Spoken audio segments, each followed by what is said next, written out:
Well, I discovered that sex has other advantages if done correctly, if done with in the context of silver. Sex or abrasion, debridement, does more than just stimulate a foreshadowing of what apparently will come later on. I don't know how long, years, decades, but it's becoming pretty obvious that my use of silver has more than just generic benefits across the entire body, and electricity for that matter, but specifically when focusing on specific body parts, separately considered either silver or electricity, really have their advantages. And one of the strange things about masturbating outside the tub with the special silver lotion is not only this similar to masturbating in a bath of silver hydroperoxide, namely the evolution of the self-lubricating capacity of the head of the penis, genetically predisposed. It's just an injury, a medical error of an injury to remove the foreskin without question, and no very good reason, at birth.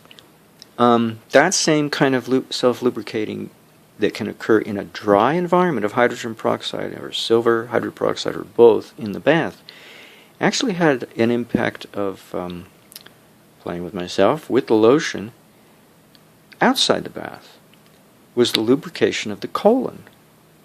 So that afterwards a little poop came out, just slipped out as if it had decided to grace me with ease and effortlessness instead of strain and hemorrhoids and God knows what else I have to go through a lot of the times. I just had to be patient, give it a tiny little push, and out it came. It just slipped right out. And took more than my usual toilet paper. Well, no, I mean, it was wet. So I'm thinking to myself, this is interesting, because the gap which separates the foreskin from the rest of the penis, because the foreskin doesn't grow, it's the gap underneath it that grows during the third trimester of our time spent within our mummy's tummy, develops at the same time that the urethra tunnels through the penis, from the tip of the penis inward to match the tunnel that's coming from the bladder outward, and they meet in the middle, or not in the middle, but perpendicular to the corona of the penis inside, and they create a slight enlargement there. I have the animation, both the link to it as well as a mirrored copy on my website, tinyurl.com/Becker-info. It's a very fascinating study of the developing penis of a fetus, because it means that sex, the incentive for sex, is more than just propagation like we're told in school. It's for the health not only of the urinary system, but now I'm finding out of the colon, the pooping system, for lack of a better term. I don't know what you call it.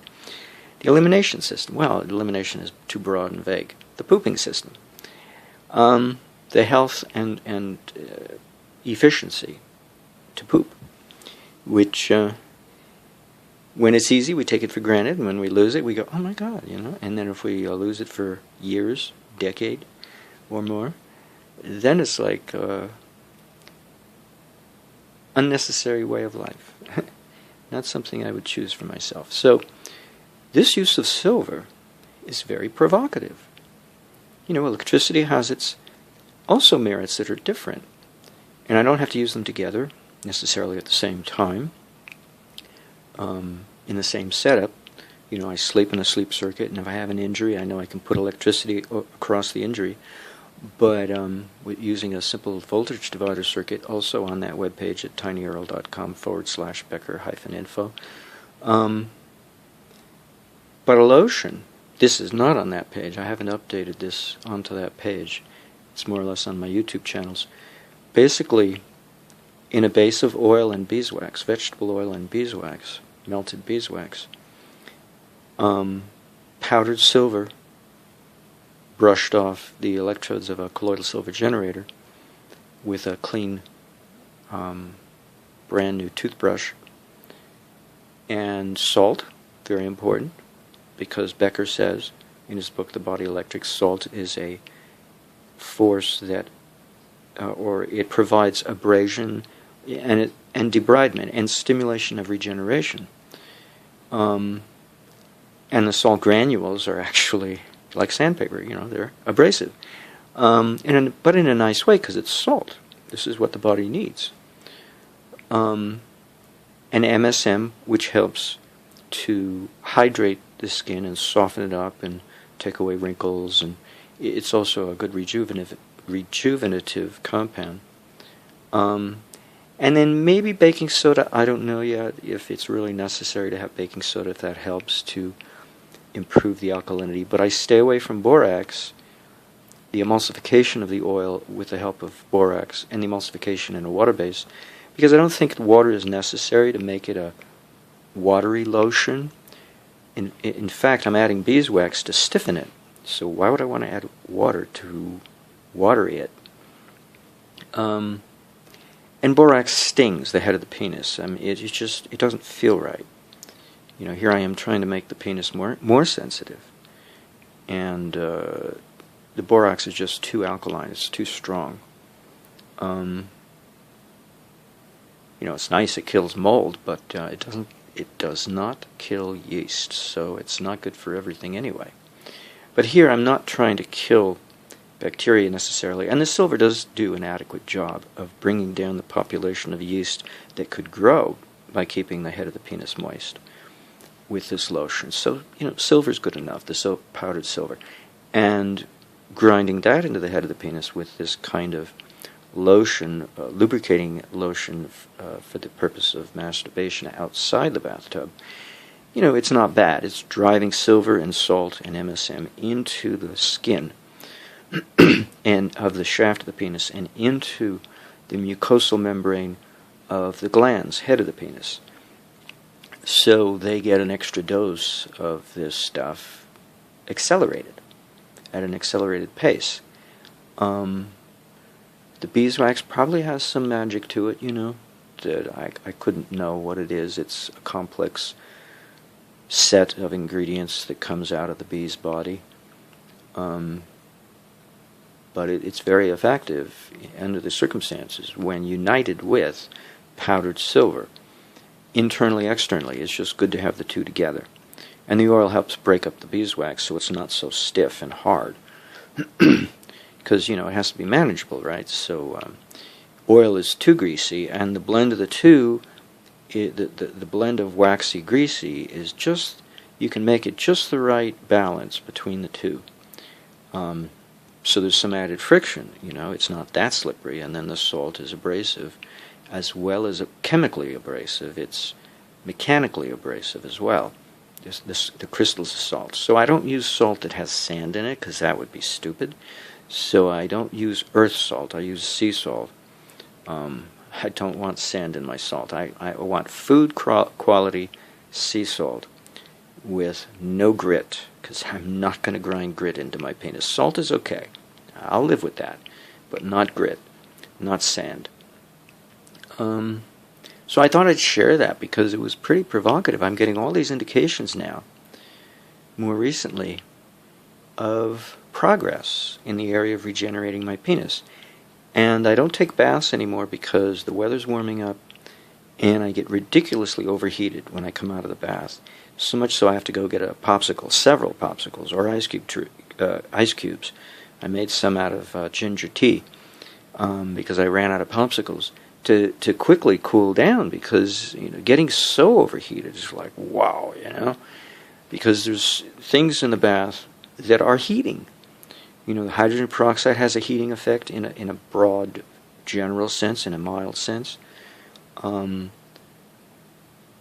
Cayenne pepper is definitely heating, but turpentine is also heating. So I don't take baths, I just do showers now, and I make use of silver in its powdered form both in my bread recipe, or cookie recipe I should call it, and externally on my penis as a lotion before I put on the penis cap, the cotton cloth, cut off the tip of the Picante brand Castro model of a jockstrap underwear.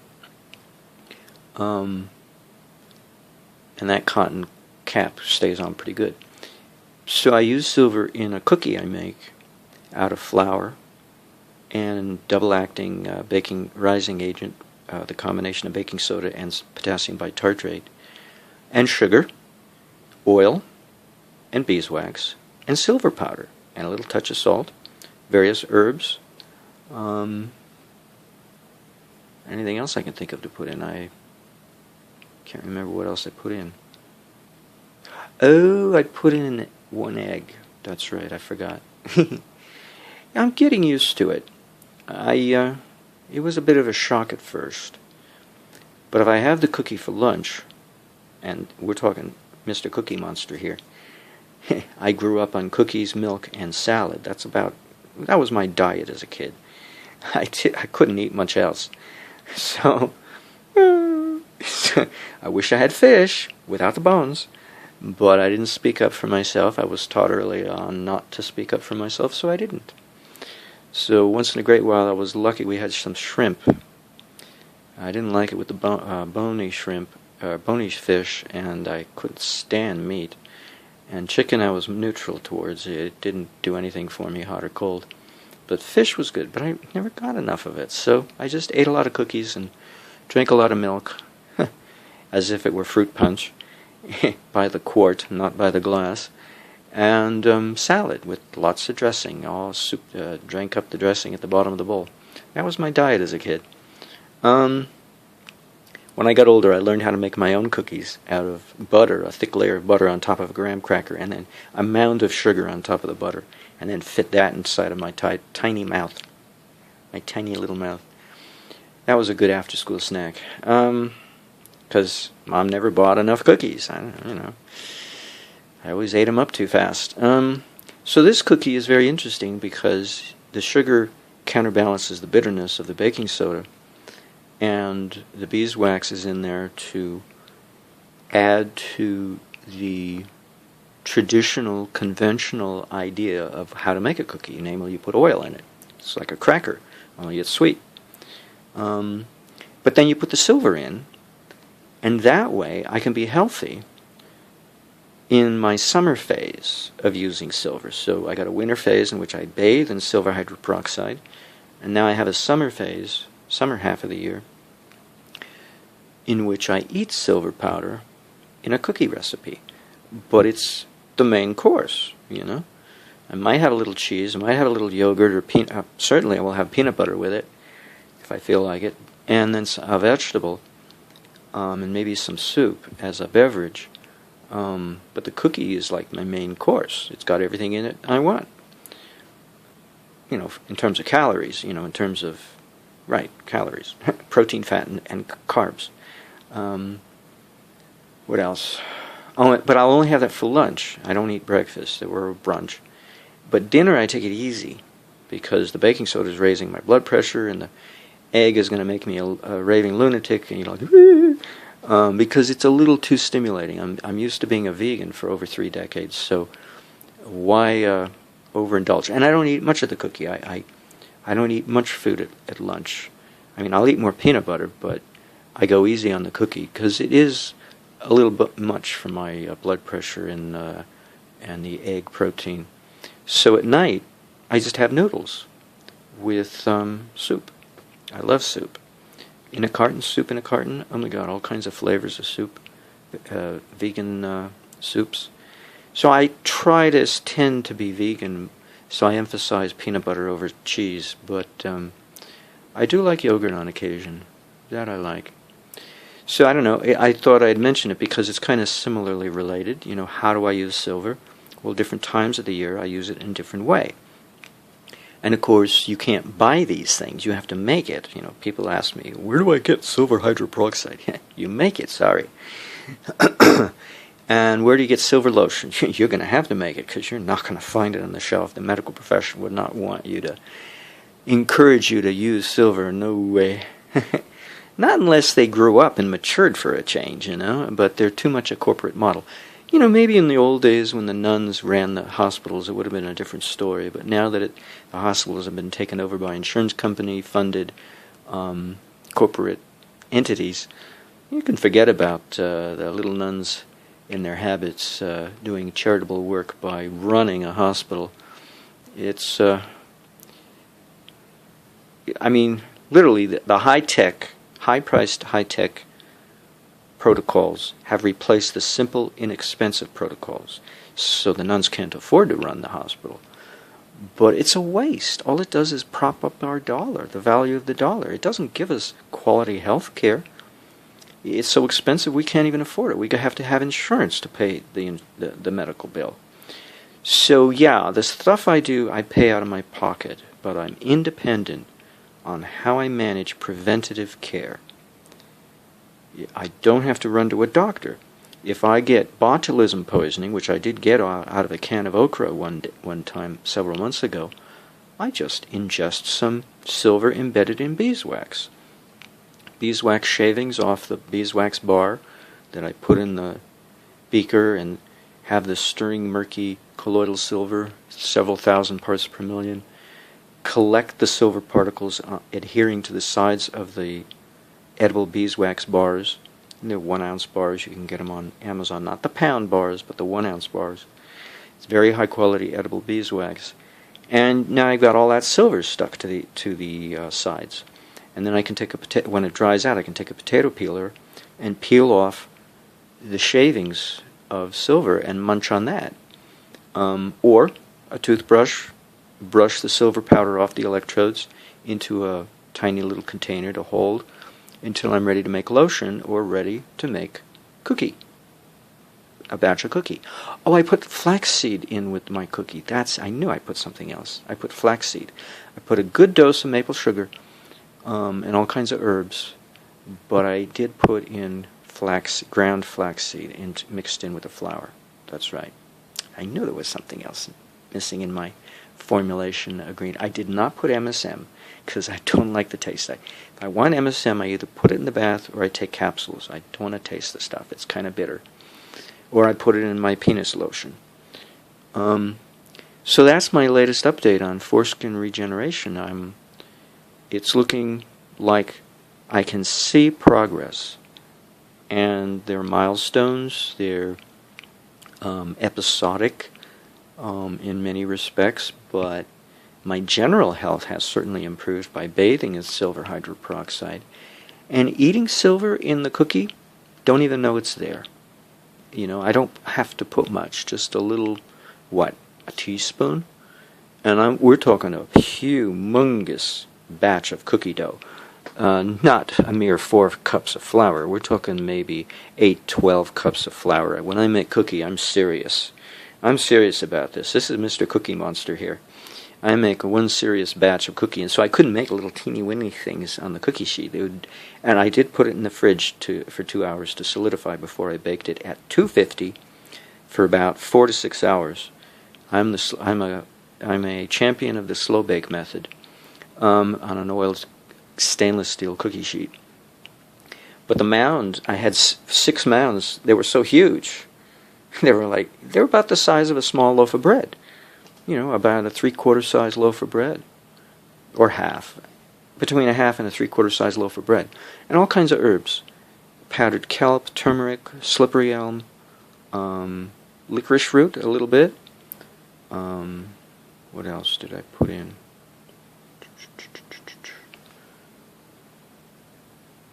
I think that was it. Yeah, I guess that was it. Not too many herbs. Oh, cayenne pepper and ginger. The dry ginger herb. Yes, I wouldn't be caught dead not baking. Now, I could have put zeolite in and diatomaceous earth, but I forgot. My next batch I'll do that. And I won't pre-cook the egg. That was a boo-boo. I'll put the egg into the dough last. So it's 3 phases. There's the dry powder phase, which is the herbs and the flour. not the sugar. And then there's the oil phase, in which I have melted the beeswax. Oh yeah, and the powder includes the silver. And then I have the oil phase, which is melting the beeswax into the oil and melting the sugar, heating up the sugar, because my maple sugar tends to clump up. So that's the oil phase. And then the water phase is the last set of items I add to mixing the dough. After I've worked the oil into the flour with my bare hands, massaging, squeezing the oily flour mixture, the water phase is just water and then the raw egg blended up, mixed in. Just one egg with the water and, additional water. I add a little water at a time as I'm mixing this to guess estimate, because I don't measure quantities of anything. I just throw it in. I did enough baking in my time that I don't have to measure anything. I just do it.